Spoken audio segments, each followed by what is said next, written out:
Hello बच्चों, चलिए हमारा प्रश्न देखते हैं। प्रश्न है, प्रतिरोधी व संक्रमणहारी किस प्रकार से भिन्न है, प्रत्येक का एक उदाहरण दीजिए। तो बच्चों बात करें मुख्य अवधारणा में, मुख्य अवधारणा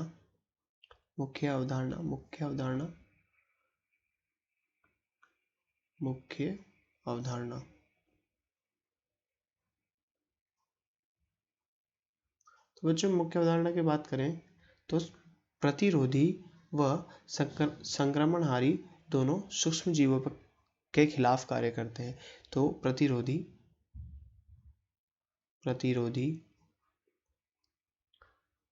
प्रतिरोधी तथा संक्रमणहारी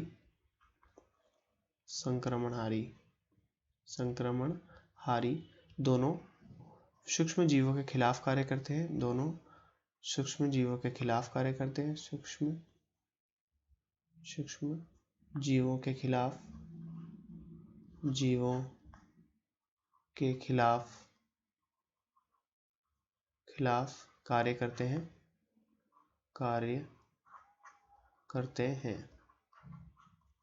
कार्य करते हैं।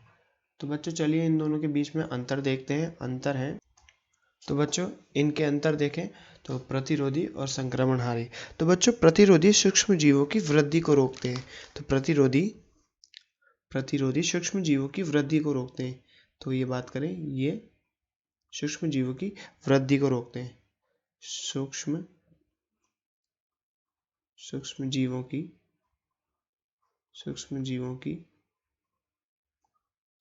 की वृद्धि को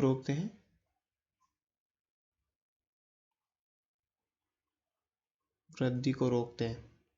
जबकि संक्रमणहारी सूक्ष्म जीवों को मार डालते हैं।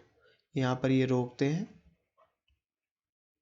हैं सूक्ष्म जीवों की वृद्धि को रोकते हैं और ये सूक्ष्म जीवों को मार डालते हैं। सूक्ष्म जीवों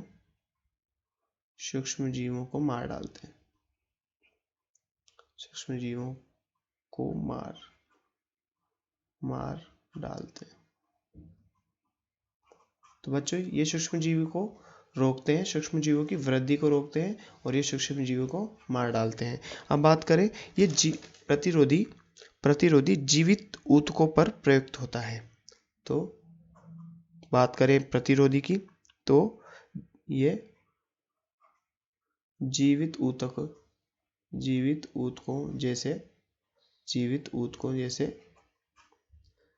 ऊतकों जैसे बात करें घाव या कट, घाव हो गया, कोई कट हो गया या फिर अल्सर हो गया और रोगग्रस्त त्वचा।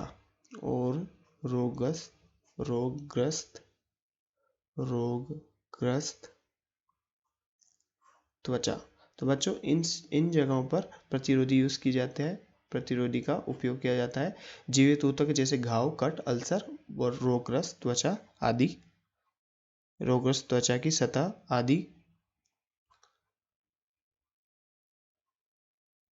आदि पर प्रयुक्त होता है।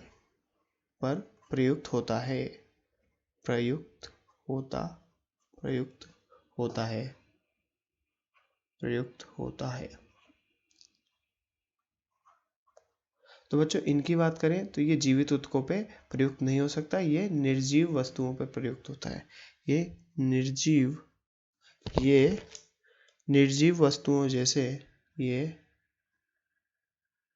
निर्जीव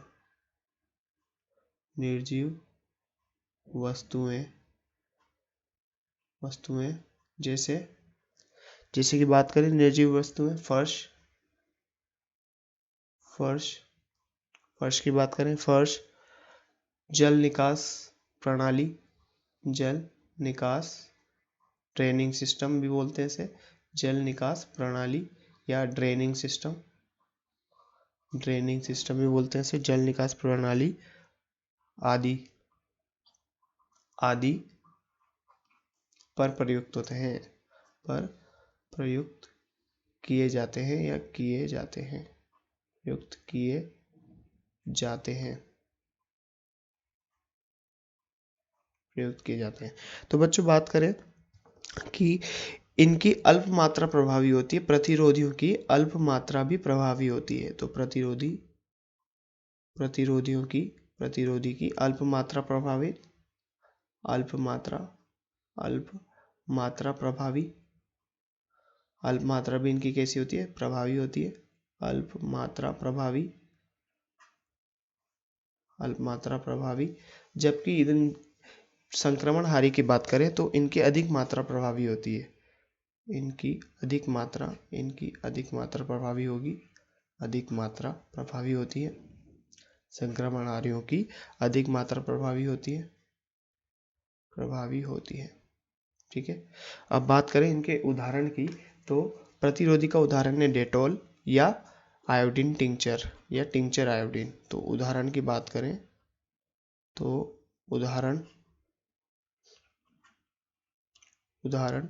उदाहरण की बात करें तो डेटॉल या आयोडीन टिंचर। तो बच्चों आयोडीन टिंचर क्या होता है? टिंचर तो ये आयोडीन का